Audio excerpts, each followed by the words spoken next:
mahali panaitwa Kadhaka, kama kilomita 30 kutoka hapa, karibu na mlima wa Mount Kenya. Nilizaliwa Mei 5 mwaka wa 1945. Baba yangu alikuwa anajua kusoma na kuandika. Alikuwa na kitabu, pia mtoto akizaliwa ananakili tarehe gani alizaliwa na ni wakati gani. Kwa hivyo hiyo ni hakika. Baba yangu na mama yangu walikuwa ni Wakristo. Hata angalau baba yangu kwanza alikuwa Muanglican na mama pia. Kanisa la Anglican ndilo lilifika kwetu mapema, na baadaye ndipo kanisa la Sabato. Baba yangu akawa Msabato, na ndipo pia akamsaidia mama yangu pia kuwa Msabato. Baba ndiye alibatizwa, lakini ilichukua muda kabla mama yangu hajabatizwa, kwa sababu wakati walikuwa natumia tumbako, na huwezi kubatiza ukitumia tumbako. Kwa hivyo wakati nimezaliwa, nikijijua, baba yangu alikuwa ameacha kanisa la Wasabato, lakini alikuwa anajiita Msabato, lakini sikuona hata siku moja akihudhuria. Lakini mama yangu alikuwa ni Msabato na alikuja kubatizwa baadaye. Kwa hivyo ningesema mimi nimezaliwa katika nyumba ya Wasabato. Unajua wakati huo hali ya kuishi si kama wakati huo. Hakukuwa stima, hakukuwa nyumba za mabati. Nyumba zilikuwa za matope na hata pia za nyasi. Pia hakukuwa na vyoo kama unavyojua. Watu walikuwa wanaenda kujisaidia kule katika vichakani. Maisha yalikuwa ni maisha ya chini, hata hali ya usafi haikuwako. Magonjwa kama ya tumbo, kama ya minyoo ilikuwa ni mengi. Mahali pa kulala katika nyumba moja pamoja na wanyama kama kondoo na kadhalika. Hayo ndio maisha ambayo mimi niliyakuta na nikapitia kwayo. Sasa baba yangu alikuwa anataka sana tusome, kwa sababu alijua watu wakisoma watapata kazi. Kwa hiyo mwaka wa 1952 ndipo alinipeleka shule ya Gatumbi SDA. Na hiyo shule ya Gatumbi ilikuwa imeanzishwa mwaka wa 1950. Kwa hivyo akanipeleka pale. Nikienda katika hiyo shule alinifungia shilingi 2 kwa shati kama school fees. Na ndio ilinifanya nikaenda nayo katika shule na nikaingia darasa la kwanza. Sasa nilisoma mwaka mmoja, kwa sababu wakati ule tulikuwa tunaandika chini kwa udongo. Tulikuwa pia tunaandika kwa vitu vinaitwa slate. Hakukuwa na vitabu. Lakini mwaka huo mmoja tulijua kusoma na kuandika. Na mwaka huo 1952 ndipo wakati vita vya Mau Mau vilianza. Na wakati huo Gatumbi kwa karibu na msitu, ilibidi sasa tuhame tuende katika sehemu zingine ambazo serikali ilikuwa inalazimisha watu kwenda kukaa. Na kwa hivyo mimi nikahama kutoka Gatumbi baada ya mwaka mmoja, nikaenda katika shule ya Ngariama, ilikuwa ni Anglican. Wakati ule mashule yalikuwa yakiendeshwa na makanisa. Kwa hivyo nikaenda standard 2 katika shule ya Ngariama, mahali ambapo sasa kulikuwa na kijiji ambacho kilijengwa cha Ngariama. Maisha ya kijiji yalikuwaje? Maisha ya kijiji yalikuwa ni magumu, kwa sababu katika kijiji lazima kizungukwe na ua na kuchimba mtaro kuzunguka hiyo kijiji. Hakukuwa na chakula, kwa sababu tulipohama hiyo ikawa ni special area. Chakula chote kikaharibiwa. Ikawa sasa mnakaa huku kwa hali ya ufukara. Serikali wakati ule ya ukoloni ndipo sasa walikuwa naletea watu mahindi ambayo ilikuwa imekaa sana. Hiyo ndio tulisurvive kwayo, mahindi peke yake. Na sisi kama watoto tukienda kufuga huko nje, tukipata mboga, tunachuna mboga, tunakuja na changanya na mahindi, ndipo sasa tunakula. Kwa hivyo ukakuta ya kwamba hatuna afya nzuri sana. Tukakosa afya nzuri kwa sababu ya mlo. Lakini tulisurvive. Tulipohama pia kanisa ilihama. Gatumbi ikahama ikaenda huko Ngariama. Kwa hivyo tulikuwa tunaenda shule siku zingine Monday mpaka Friday, lakini Sabato tunapumzika kama kawaida. Kwa hivyo tulikumbuka mambo ya Sabato. Sasa wakati huo, unajua sasa kwanza unaingia kanisa ambalo wazazi wako. Lakini wakati ambapo tumeenda katika hicho kijiji cha Ngariama, wakati huo ndipo sauti ya unabii, Voice of Prophecy, ilikuwa imeanzishwa kwa lugha ya Kikuyu. Na wengine wetu tuliweza kusoma kupitia kwa masomo ya sauti ya unabii ambayo ilikuwa ni ya Kikuyu. Ikafanya sasa tuelewe zaidi na mambo ya kanisa la Wasabato. Sasa ukawa ni uamuzi wetu kuwa Wasabato, si uamuzi wa wazazi. Nikasoma Ngariama darasa la 2 na la 3 na la 4. Tulipofika katika darasa la 4, tukafanya common entrance examination, ambao sasa ilikuwa ni kuchucha watu, wengine waendelee mbele, wengine wakawa dropouts. Sasa kutokea pale ndipo sasa tukapita tukaenda katika shule ya intermediate school ambayo ilikuwa ni kilomita 3 kutoka pale, inaitwa Kiamutugu Intermediate School. Tukaenda darasa la 5. Nayo pia ilikuwa inaongozwa na kanisa la Waanglikana. Pale unakaa miaka 4 ndipo unafanya kape. Hiyo ni ya darasa la 8. Ukifanya kape, onjo wakati ule kulikuwa na masomo ya Wahindi, ya Wazungu na Waafrika. Kwa hivyo kape ilikuwa ni ya Waafrika. Sasa nayo ukifanya hiyo kape, wanapita wachache wanaenda katika secondary school, na wale wengine wanarudi manyumbani. Kwa hivyo nikaenda pale, na mwaka wa 1959 nikafanya kape. Nilipofanya kape mwaka wa 1959 nikapita, lakini sikupita kiwango cha kuniwezesha kuingia form 1. Ikabidi nirudie mwaka wa 1960. Sasa mwaka wa 1960 nikapita tukiwa na wengine wawili, tukaenda katika shule ya secondary school, ilikuwa inaitwa Kangaru High School upande wa Embu County. Wakati huu ndipo tukaingia form 1 1961. Na baba yangu alikuwa anajiweza kwa sababu alikuwa anafanya kazi hapa na pale.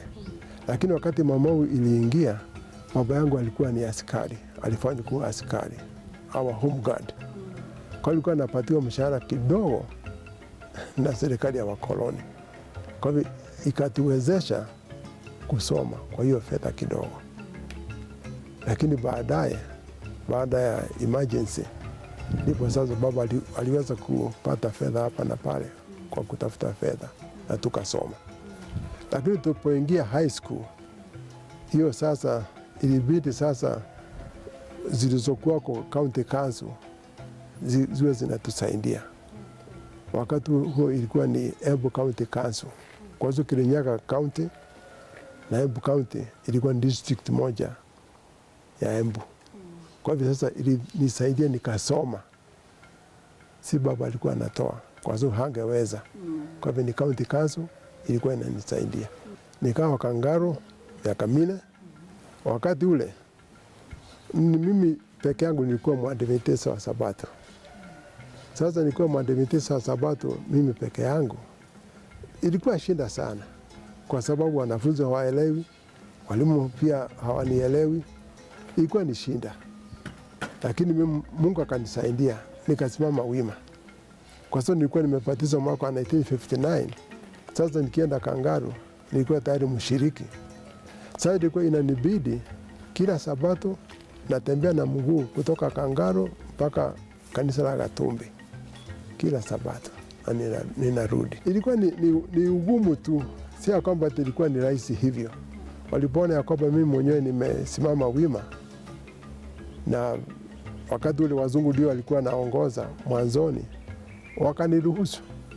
Hata kama walikuwa naona ni very odd, lakini baadaye waliniruhusu. Nikawa naenda kanisani na ninarudi kwa miaka hiyo 4. Sasa tulipofika form 4 mwaka wa 4, ilikuwa 1964, tukufanya mtihani ambao ulikuwa naitwa Cambridge Overseas Examination. Mungu akanijalia na nikapita kwa division 1. Kwa sababu siku ya Sabato walikuwa nafunza na kufanya kazi zingine, walishangaa. Lakini Mungu alikuwa amenipatia hekima na maarifa na nikapita kwa division 1. Na waliokuwa kipita katika division 1 ni wachache. Wakati huo mtihani ilikuwa inafanywa katika East Africa nzima. Kwa majina yenu yote inaandikwa katika magazeti. Gazeti ilikuwa inaitwa East African Standard. Sasa majina yetu pale inaapia. Na tukamshukuru Mungu kwa yote. Sasa wakati ambapo nimefanya form 4 na nikapita, nikaajiriwa kama mwalimu Gatumbi na Central Kenya Field. Sasa nilipoajiriwa kama mwalimu, naye ambaye sasa ni mke wangu, naye pia akaajiriwa kama mwalimu.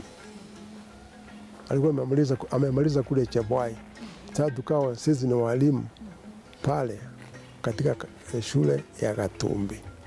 Mwaka wa 1965 Januari. Wakati ule ukisoma unapeleka unafundisha na unajimudu, unatia bidii kabisa. Kwa hivyo nikawa mwalimu na nikafundisha, na mke wangu naye akawa mwalimu na yeye akafundisha. Huko ndiko tulipatana. Ndipo tulipatana. Huyu kijana sikumjua, lakini nilijua baba yake. Baba yake alikuwa anakuja kwetu kwa baba kulima na urafiki. Huo urafiki sijui ulianza wapi, lakini walikuwa marafiki. Sasa nilipoenda Gatumbi kama mwalimu, naye nikamkuta, roho zikafanya nini? Kwanza alikuwa ni Mkristo na alikuwa pia amebatizwa, ametoka nyumba ya Ukristo, na mimi nilikuwa natafuta rafiki ambaye ni Mkristo. Sasa tulipopendana, na wakati huo sasa nilikuwa nataka kuwa mchungaji. Na baba yangu alikuwa Mkristo, na huo Ukristo wake ulitutunza, hata hakutaka kusikia mtu, yaani tabia ya kando kando hakuna. Baba alikuwa mzee ambaye alimpenda Mungu maishani mwake, na akafundisha watoto wake hivyo hivyo. Kwa hivyo tulimpenda Mungu kulingana na vile baba alitufundisha. Hata kama ilikuwa ni ugumu sana kwa vijana kukubaliwa kuingia uchungaji, haikuwa rahisi, lakini Mungu akanifungulia njia, ndipo nikapata admission katika shule yetu Solusi College kule Zimbabwe. Na ndipo sasa tulipoana mwezi wa Mei, tuliona Mei 12, 1965. Na ndipo mwezi wa 8 tukaelekea kule Solusi kwenda kusoma kazi ya uchungaji. August 1965. Niliona alikuwa kijana mzuri mwenye kupenda Mungu na wa hakika kila wakati. Sasa na utakataa mtu mzuri kweli, na Mungu pia naye akafungua njia, upendo ukazindi, tukafanya harusi. Kwanza nilisikia wito wa kufanyia Mungu kazi, na nikawaandikia watu wa Sauti ya Unabii kule Nairobi wanipatie kazi ya kuhubiri. Wakanirudishia barua ambayo haikuwa very polite, kama nilikuwa nimekosa njia, lakini nilikuwa nasikia wito ya kwamba ningekuwa mchungaji. Wakati niliposema nataka kuwa mchungaji na nimepata division 1, ilikuwa ngumu sana kwa watu kuitikia, hata kwa familia yangu, kwa sababu tukipata division 1 hiyo ni kiwango cha hali ya juu sana cha kupita.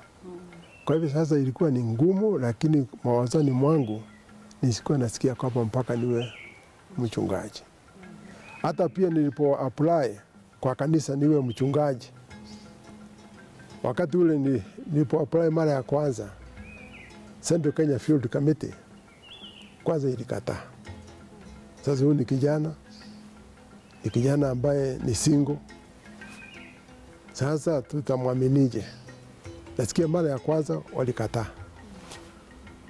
ikaenda tena katika kamati hiyo tena, wakakataa nisiende Solusi kuwa mchungaji.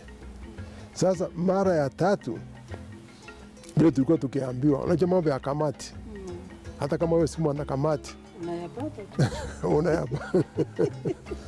Sasa kulikuwa na mzungu mmoja, education director wa East African Union, alikuwa anaitwa Beardsell. Ndipo sasa aliwasawishi wanakamati wengine, akawauliza kama huyu amepata division 1, sio kama amekosa mahali pa kwenda, kwa hivyo msimuzuie. Ndipo wakakubali shingo upande niende Catherine kama mchungaji, na ndipo sasa tukaelekea Solusi. Kufikia mwezi wa March 1969 nikafaulu, nikapata cheti au degree ya bachelor's degree pale Solusi ya uchungaji. Na pale sasa ukisoma pale wakati ule, kwa sababu ulikuwa nafuata program ya South Africa, unafanya major 2 na minor 1. Sasa nikafanya theology, nikafanya history kama majors, na nikafanya pia minor ya Kiingereza. Na mke wangu yeye alikuwa anasoma tu privately, alikuwa anasoma privately, lakini pia Mungu akatutunikia tukapata watoto 3 kule Zimbabwe. Wajua Zimbabwe ilikuwa ni koloni ya Waingereza, lakini kulikuwa na hali ya ubaguzi wa rangi kama ilivyokuwa Kenya hapo mbeleni. Sasa tulipokuta hali ya ubaguzi wa rangi, kuna wazungu, kuna hawa wengine colored, kule ni colored, hawa ambao ni katikati ya wazungu na Waafrika na Wahindi, grupu ya pili, na sisi watatu. Kulikuwa na mzungu mmoja alikuwa anaongoza, alikuwa anaitwa Ian Smith chini ya Uingereza. Ilipofika Novemba 11, 1965 akadeclare ile inaitwa UDI, Unilateral Declaration of Independence. Wakajitenga na Uingereza, wakawa independent. Na wakati huo sasa nayo kazi ya kupigania uhuru ikaanza kule. Kwa hivyo maisha haikuwa rahisi, kwa sababu wanapigana na wazungu, na huku nayo wamejitangazia uhuru, ikawa sasa wanatengwa na mataifa mengine. Kwa hivyo ilikuwa kazi ngumu kidogo kidogo, lakini tulijimundu, kwa kulikuwa ni Waafrika kwa sisi, kama sisi wenyewe. Ndio sasa tukamaliza, tukarudi Kenya. Tuliporudi Kenya, sasa watu waliokuwa wamepata madigrii ni wachache. Na ukipata degree unapelekwa katika shule, si kwa kanisa. Sisi tulitaka tupelekwa kanisani, lakini sisi tulipelekwa katika shule, kwa sababu waliokuwa wametutangulia walikuwa ni kama wakina Pastor Ogeto, walikuwa wamesomea pale Solusi, wakina Pastor Kiale walikuwa wamesomea pale Solusi. Sasa wakina wengine walikuwa ni wa Uganda, lakini sisi wenyewe tuliporudi tukawa sasa, hiyo ni mwezi wa Machi, tukapelekwa tumsaidie Pastor Kungo aliyekuwa Karatina kufanya crusade au niseme evangelistic effort, tulikuwa tunaita effort. Tukafanya effort naye pale Karatina, na baadaye tukafanya follow up. Ndipo sasa mwezi wa Juni, ndipo East African Union ikatutuma kuwa walimu kule Kamagambo High School and Teachers College. Pastor Kiale, Joseph Ngela Kiale, ndiye ambaye alikuwa alikuwa registrar wa kwanza Mwafrika pale Kamagambo. Na sasa alikuwa anaenda kule Philippines kuchukua master's degree yake. Sasa sisi tukatumwa niwe registrar, na nikawa pia mwalimu wa Bible na mwalimu wa history. Tulipofika pale mwezi wa Julai ndipo mtu anaitwa Tom Mboya akauawa Nairobi. Sasa alipouawa mwaka wa 69 ndipo sasa ikasemekana ni Mkikuyu amemuua. Sasa ile sehemu mambo yakachafuka kiwango ambacho kilifanya turudishwe sehemu za Nairobi kwa ajili ya usalama wetu, kwa sababu kulikuwa na vita sasa kati ya Wajaluo na Wakikuyu. Sasa tukarudishwa mpaka Nairobi. Sasa ilibidi tukae nyumbani kwa sababu kukuwa na njia yoyote. Sasa nayo sehemu hii, kwa sababu ilikuwa sasa ni vita sasa kati ya Wajaluo na Wakikuyu, na watu wa sehemu hii wakaanza kujiunga, wakapigana na Wajaluo. Sasa wakaanza kula kitu ambacho wamama walikuwa wanakula kiapo. Na sasa wewe kama Mwadventista huwezi kula kiapo. Sasa Waadventista wa kweli walihama, wengine wakapigwa, wengine wakafanyia mambo mengine. Sasa tulikuwa na wasiwasi, tufanyeje? Tukasema wacha turudi kule Kamagambo, tuone itakuwaje. Ilikuwa ni mwezi wa Septemba 1969. Tukakuta mambo yamepoa kule. Vita walianza vita, lakini vita yao haikuendelea. Hasira yao ilipoa haraka. Watu wa upande ule hasira inapoa haraka. Kama tukarudi na tukaendelea na kazi yetu kama kawaida.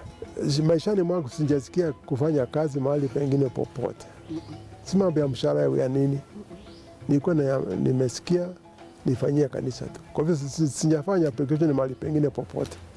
Hii kazi ambayo Mungu anipatia uchungaji, nasikia ndio nitakufa nayo. Tulikaa mwaka huu wa 69 na mwaka wa 70.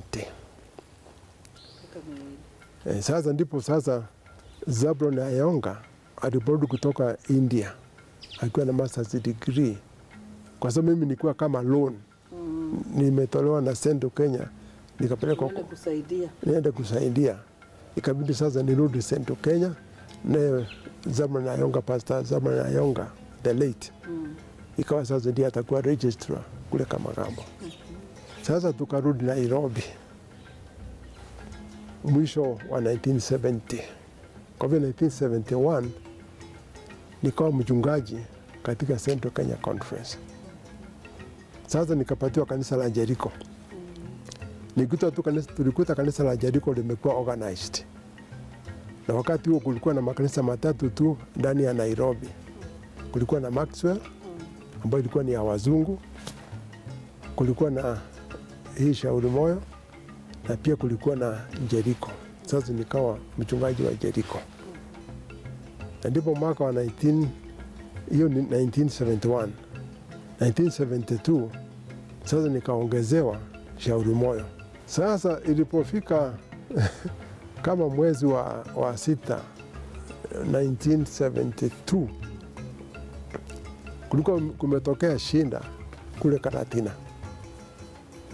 Kulikuwa na shinda Karatina kwa sababu kulikuwa na shule ambayo Central Kenya Field alikuwa ameanzisha pale Karatina. Sasa hiyo shule ilikuwa imefika form 2 na ilikuwa inaendeshwa na Central Kenya Field. Sasa Central Kenya Field hawakutaka hiyo shule iende zaidi ya form 2. Nao wazazi na washiriki wa kanisa walikuwa naenda iende mpaka form 4. Sasa kukawa na mvutano. Ndipo baadaye Central Kenya Field ikaachilia kwa kanisa. Wakasema chukueni shule yenu, sisi hatuendelea pamoja na hiyo shule. Sasa aliyekuwa mchungaji wa Karatina alikuwa anaitwa Pastor Andrew Gathemia.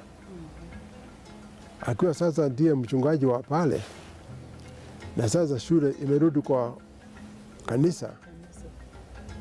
Sasa Central Kenya Field wakaona kana kwamba huyu mchungaji anaegemea sana upande wa shule. Wakasema wampige transfer. Wakamwambia aende sehemu za Kakamega. Lakini alikataa. Si wakamfuta kazi. Sasa alipofutwa kazi, ikawa sasa mimi mwenyewe niende Karatina. kama mchungaji. Sasa nilipoenda Karatina kulikuwa na ugumu, watu wangu wangali Nairobi, kwa sababu nyumba ya mchungaji sasa ilikuwa inakaliwa na principal wa shule ya Karatina. Sasa mimi nilikuwa naenda naombaomba mahali pa kulala kwa huyo principal, narudi tena Nairobi. Lakini nilipoenda kule Karatina, unajua watu wa Karatina walinikataa.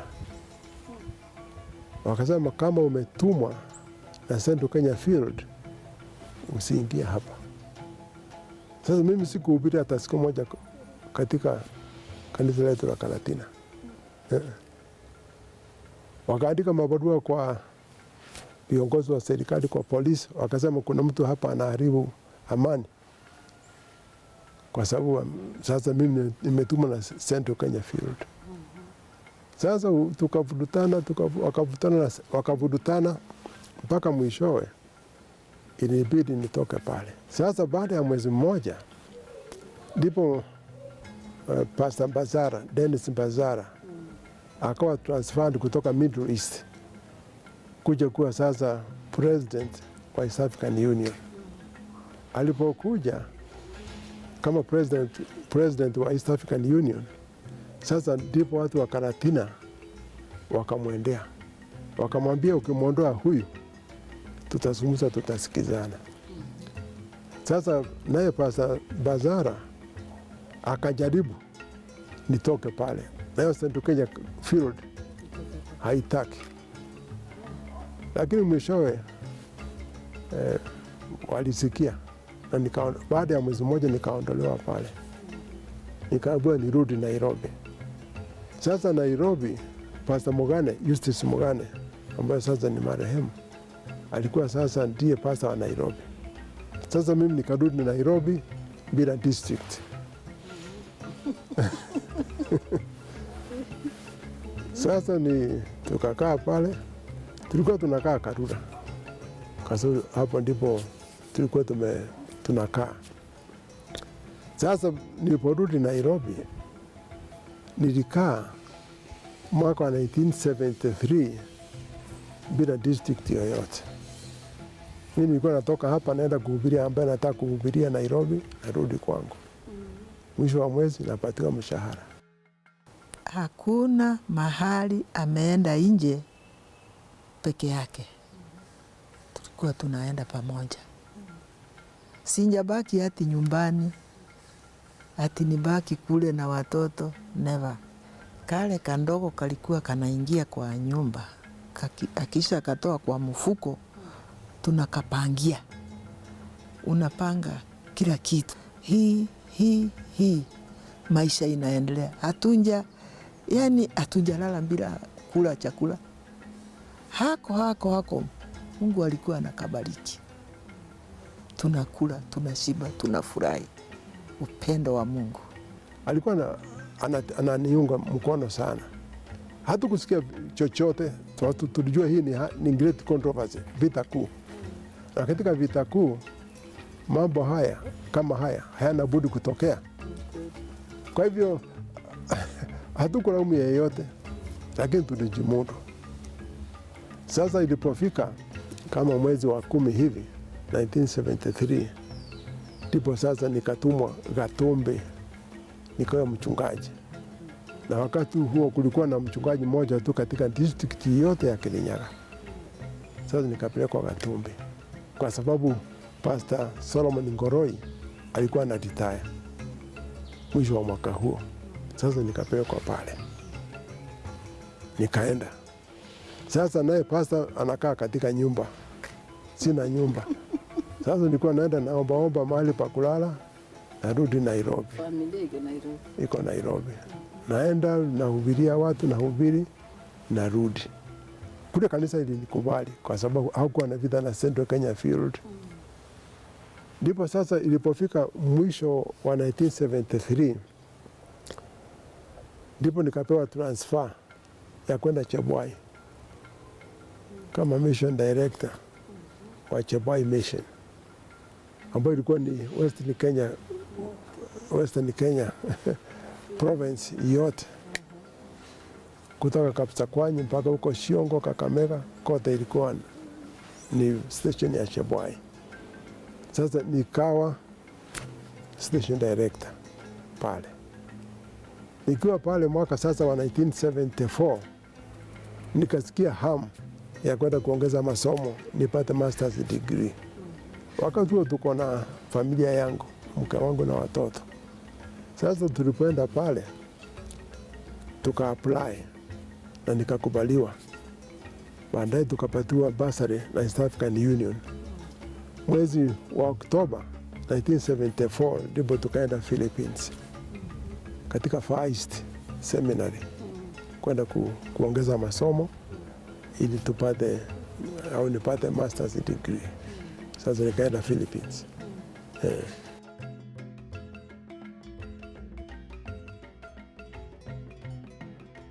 Watu wanafikiri kazi ya uchungaji haitaki mtu aliyesoma. Hata kuna mwingine alikuwa ananiuliza, kwa nini unasoma na kazi ya uchungaji si ni Biblia tu?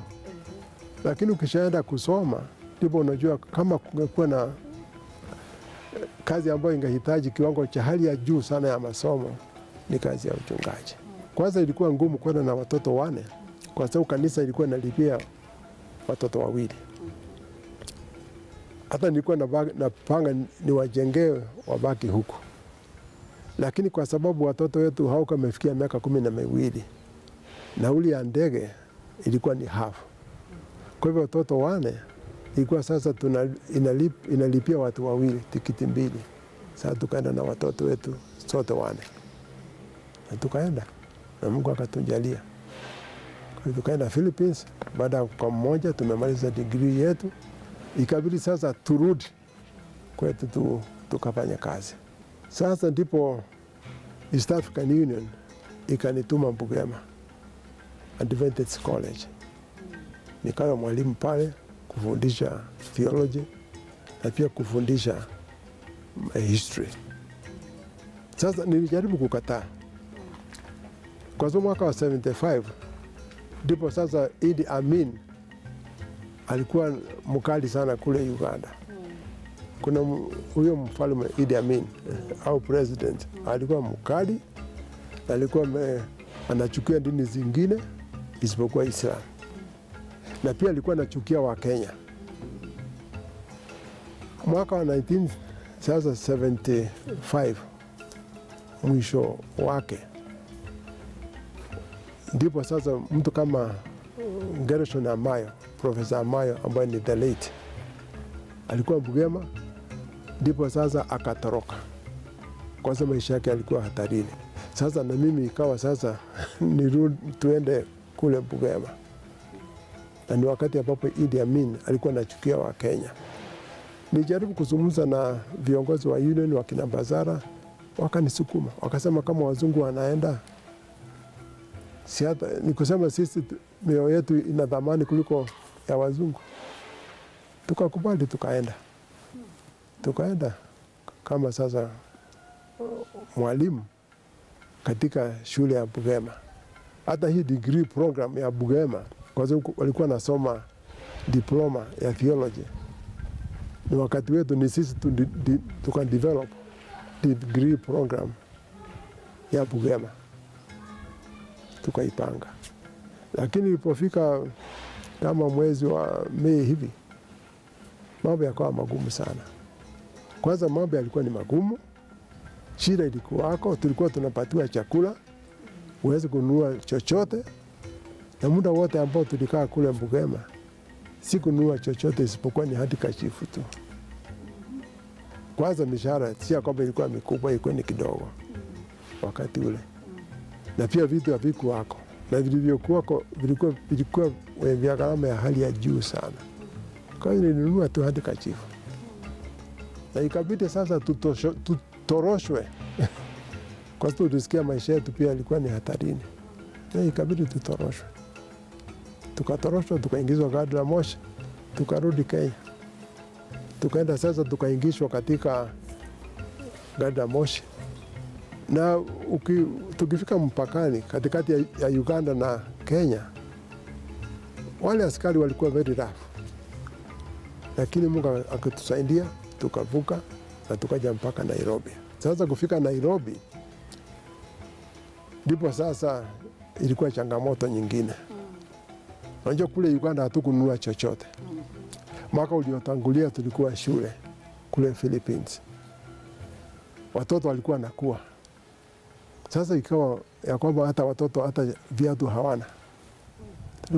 Tulipofika pale station, nikamwambia mama na watoto mkae hapa, niende kwa Bata shoe nikanunue viatu, sababu hata huko Bugema tumetoka Central Kenya Field.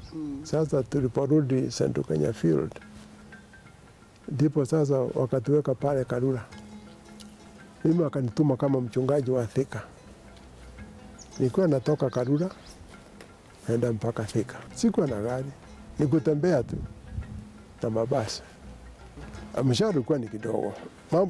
Unajua ukiwa umeitwa kazini, mambo ya mshahara uangalie. Ukiangalia mshahara utafanya, lakini hakikisho ni moja: chakula na nguo na maji na vitu vya namna hiyo hutakosa. Mungu wa mbinguni ameahidi. Kwa hivyo tulikuwa tunategemea tu kama hawa ndege wa angani kwani wanaishije. 1977 ilikuwa ni mwezi wa Februari, kukuwa na session ya union. Sasa kulipokuwa na session ya union, na pia mimi nilichaguliwa kama mmojawapo wa delegates katika hiyo session, na wakati huo Pastor Yeri ambaye alikuwa ndiye anaongoza Central Kenya Field, ikawa sasa ni kama alikuwa ameacha hiyo kazi. Ikawa sasa kulikaa kwa muda kama miezi kadhaa bila kuwa na kiongozi. Ilikuwa ni union tu inaongoza Central Kenya Field. Ndipo sasa nikachaguliwa nisimamie Central Kenya Field mwaka huo wa 1977 kutoka kwa hiyo session. Na ndipo sasa tukaingia pale ofisini. Ofisi yetu ilikuwa iko Shauri Moyo. Pale nilikaa miaka 10. Unajua union walikuwa wanafanya sasa miaka 5.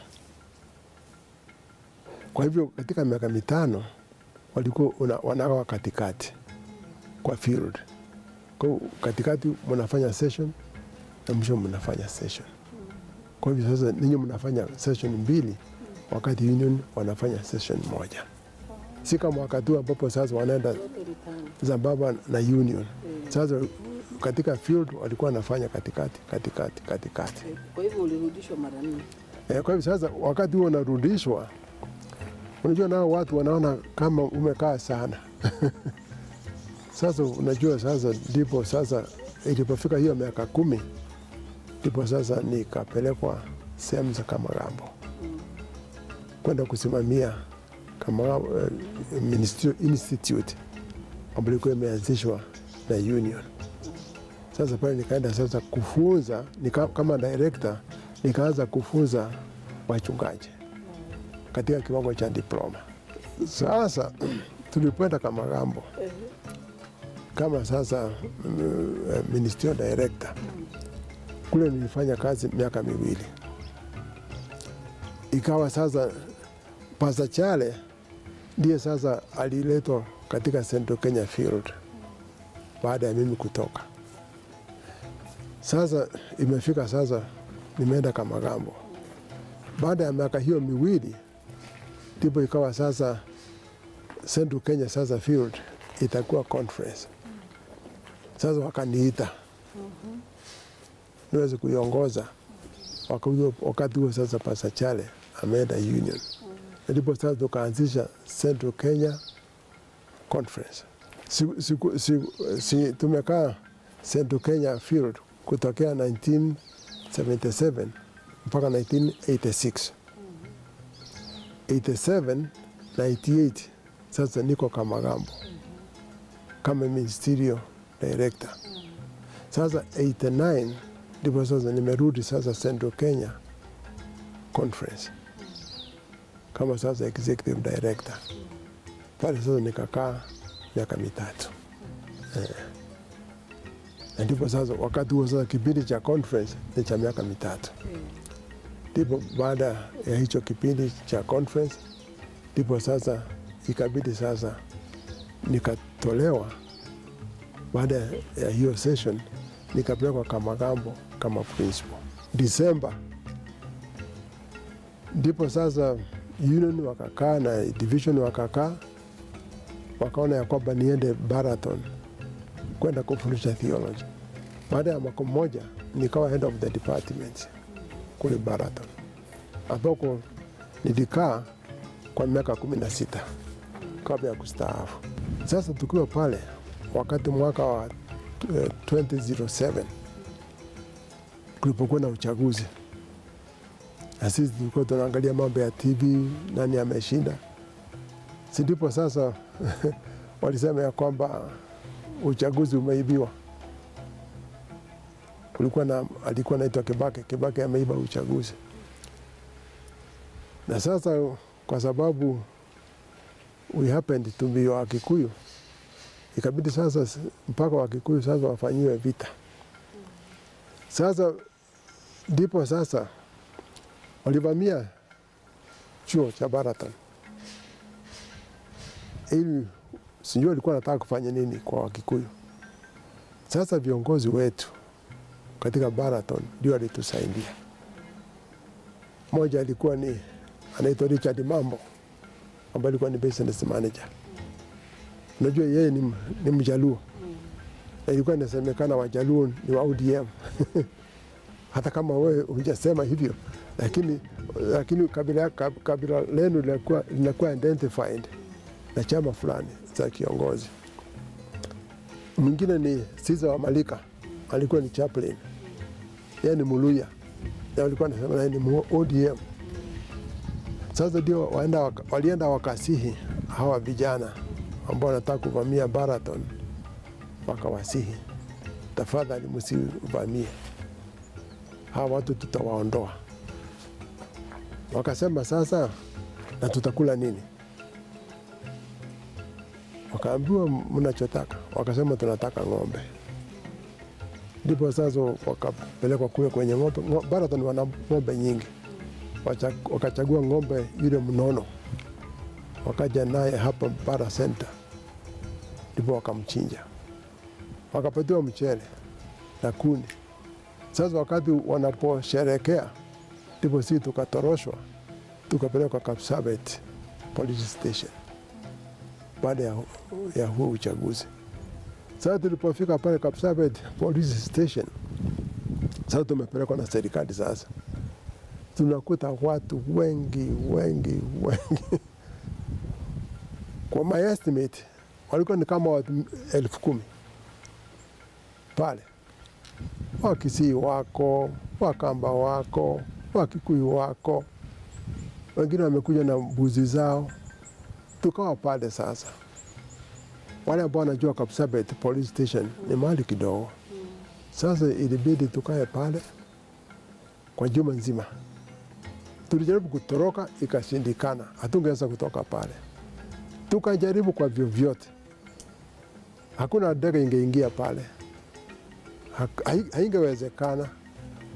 Tulijaribu kwenda airport, karibu tuwawe njiani. Sasa tukakaa pale, tukasema tukaachia Mungu. Na ikasemekana ya kwamba sasa wanataka kubomoa madaraja.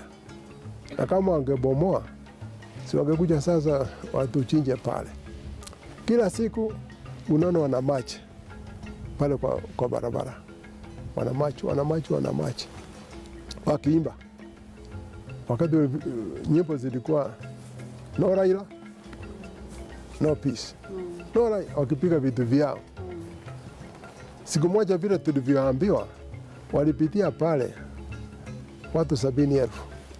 Hawa vijana wakiwa wamebeba silaha na kila kitu, na wakipita sababu Kapsabet police station iko kwa barabara, wakipita hivi wanafanya hivi.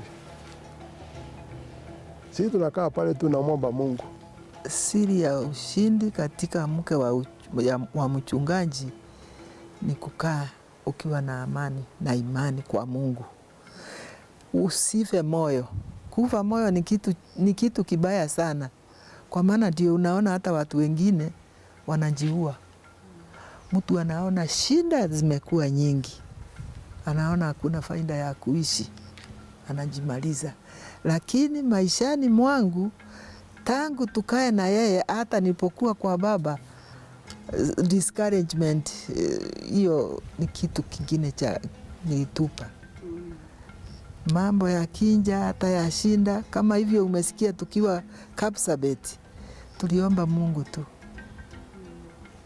Yani unalala nje hapo na hauko peke yako, watu ni wengi na unakalia kiti. Hata ni Mungu alitupatia viti, wengine walikuwa anakaa chini kwa floor, sio hata kwa floor, kwa mchanga. Lakini kitu cha maana ni kumjua Mungu na kumtegemea peke yake. Ukiwa huna, mwambie kile huna, na ni Mungu wa muujiza analeta njia zake za kukufanya usife moyo na unaendelea.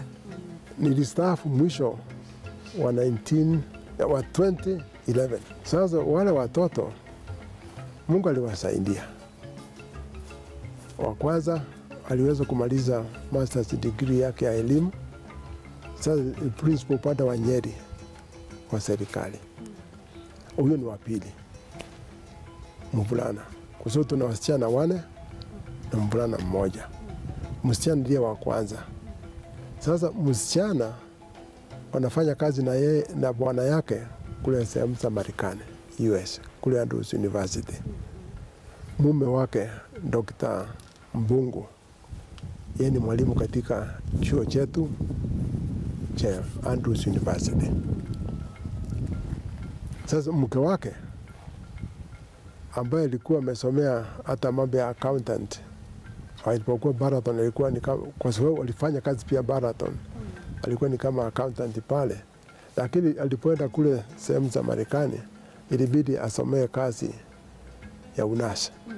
Kwa hivyo anafanya kwa hospitali mojawapo ya kule Marekani. Huyo ni wa pili. Wa tatu ni mwalimu pale Karura. Yeye mwenyewe ni mwalimu, alienda akasomea Nyanchwa mambo ya P1. Sasa ni mwalimu. Wa nne ambaye ni Salome, anaitwa Salome, ni mwalimu kule Baraton, ana PhD yake kama mwalimu katika kitengo cha elimu, upande wa elimu. Wa tano ni daktari ambaye sasa yuko kule UK kama daktari. Mambo ya namna hiyo ndio inafanya tumwamini Mungu sana. Si alituokoa kama gambo. Wakati wa Mau pia kulikuwa na mambo makubwa sana, akatuokoa. Si ametuokoa kule Bugema wakati wa Idi Amin. Si ametuokoa kule Kapsabet, wengine walikuwa na uawa, lakini akahifadhi maisha yetu. Sasa kuna mtu mwingine mzuri kuliko Mungu, sababu tulikuwa hai na tukaweza kutoka, na ndipo sasa tukaja tukanunua hapa wale wanatuona. Kwa hivyo sasa huyo Mungu, kwani kuna mwingine bora kuliko yeye? Sasa kutupitishia kwa changamoto hizo, ndipo inafanya hata imani yako inakuwa inaimarika, kwa sababu kuachilia. Na wengine si kwamba sisi ni bora kuliko wao, la. Kwa hivyo Mungu wetu ni mwema, hata sasa angali mwema. Hakuna wakati wote ambapo nimenigunika. Hata nikijaribu kuzungumza, kama niseme ya kwamba kama kule Bugema, nilipojaribu kuuliza kwa nini niende wakati kuna vita, waliposisitiza niende, tukasema tukajiachilia mikononi mwa Mungu. Wakati nimepikwa transfer tuende Karatina kukiwa na vita, nikajaribu sana nisiende, lakini mwisho akasema mpaka uende, tukaenda. Sababu si kuna kamati, hata ikiwa wakati mwingine kamati inakosea, lakini Mungu anapozungumza si wanaomba, napitia kwa hiyo kamati. Sasa ukikataa utafanya kazi na nani? Hatujalalamika kwa vyovyote, na niseme ya kwamba Mungu alinipatia mke mwema sana, sababu tukiambiwa kesho mnatoka, usiku wa leo tunapaki kila kitu, gari ikija wanakuta tuko tayari. Kwa hivyo Mungu ametupatia cha kufanya tumwamini. Sisi hatujapatiwa kitu na mshiriki, na hatujatarajia na hatujategemea, isipokuwa uende nyumbani kumtembelea, ukute wanakula, akikupatia chakula utakataa. Lakini hii mambo ya kupatiwa vitu na washiriki, hiyo sisi tulikataa, kwa sababu ni kama kuhongwa, kwa sababu utakompromise utendakazi wako wa kazi. Na wale ambao wanakufanyia hivyo ni wale ambao wana kasoro kadha wa kadha, ili usiwafuate kwa mambo yao. Kwa sasa si Mungu amesema atakulisha, kwani ameshindwa? Kwa hivyo huwezi kutegemea washiriki, la, huwezi. Hata kile kidogo ambacho unayopata wakati mwingine unawasaidia nacho. Kazi yake ya uchungaji kusaidiana, ni unaona, ukiencourage mtu, hiyo ndiyo njia moja ya kumsaidia asife moyo, kwa maana ukimwacha peke yake na ana mambo, hata sijaona akiwa discouraged. My husband, tunaendelea bila mataswishi, bila kufa moyo, kwa maana kuna yule anatujua na anatupenda na anatutunza. Kwa maana historia hiyo amepeana yote, hata hayo ya vita wapi na wapi na wapi, hatujasikia ati tumekufa moyo, tunaendelea. Mungu yuko. Si ya kwanza ni hii John 3:16. Kwa jinsi hii Mungu aliupenda ulimwengu hata akamtoa mwana wake wa pekee, ili amwaminie asipotee, bali apate uzima wa milele. Sasa ikiwa tumependwa hivyo, tutakuwaje kinyume chake? Ukisoma pia hata Warumi 8 inaposema kuwe na nini, ni dhiki, ni nini, ni njaa, ni nini, ambayo pia itakufanya uachane na Mungu wako. Hasha, hakuna chochote hapa duniani hata wapi kitafanya uachane na Mungu huyo, na kupitia kwake sisi ni washindi. Na pia ukisoma Mwanzo tu 1:26 na 27, Mungu alituumba kwa sura yake, kwa mfano wake. Kwa sasa sisi tuna maana sana kubwa kiwango hiki, ambayo sasa huyo Mungu ambaye alituumba kwa sura yake, hata kama tulimuasi, amekuja kututafuta ili aturudishie hiyo sura ambayo imepotea. Kwa hivyo sasa mambo ya namna hiyo inatupatia mtisha wa kuendelea katika kazi. Hata mpaka wakati huu tunafanya tunachoweza. Kwa sasa kuna kashamba kadogo tunalima, nafikiri mtakaona tu kama mna nafasi.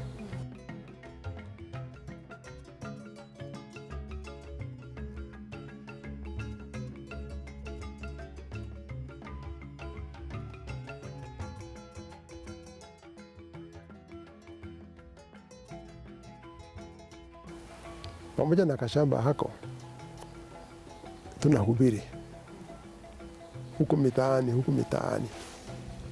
Tulipotoka Baraton tukaja hapa, nikawa mmoja wa watendakazi wa kanisa la hapa Kilowea.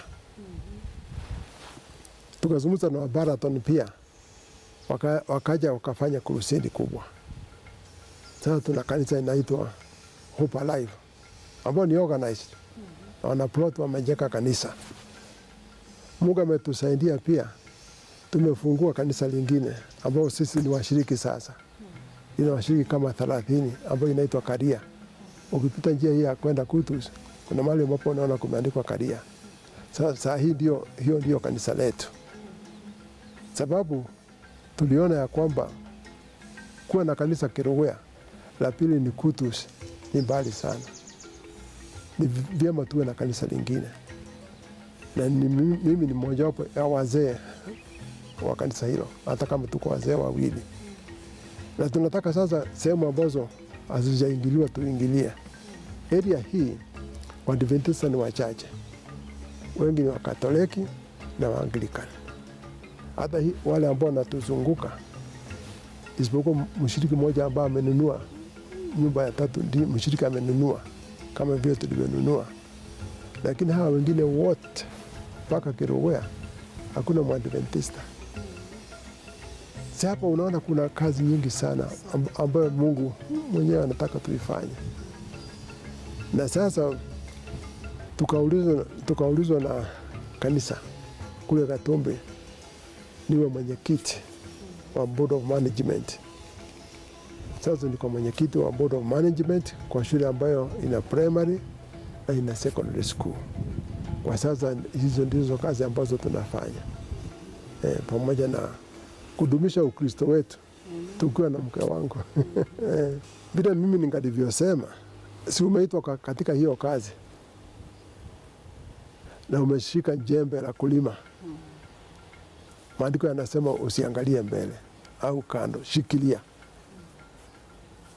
Liwelo jambo gani lolote, kuwe na nini, shikilia. Wakati wa mvua, wakati wa jua, wakati kuna shida, wakati wa amani, shikilia. Na utakosa kupata zawadi kutoka kwa Mungu. Aliyekuita ni mwaminifu, ndivyo anavyosema. Na usiwe mtu wa kulalamika. Ukiwa mtu wa kulalamika, hii kazi hutaifanya. Sikusema usizungumze mawazo yako, lakini usiwe mtu ambaye kila wakati ni kulalamika, utakosa mibaraka. Lakini ukiwa umejitolea kwa hii kazi, Mungu atakuwezesha na ataifanya. Kwa hivyo ningesema, kwa sababu wao ndio sasa wana nguvu na ni vijana, na tunashukuru kwa kazi ambao wanafanya, lakini wasiingie kwa hii kazi kama ni kazi tu ya mshahara. Huu ni wito. Waishikilie mpaka dakika ya mwisho, na Mungu hatawaacha kwa vyovyote.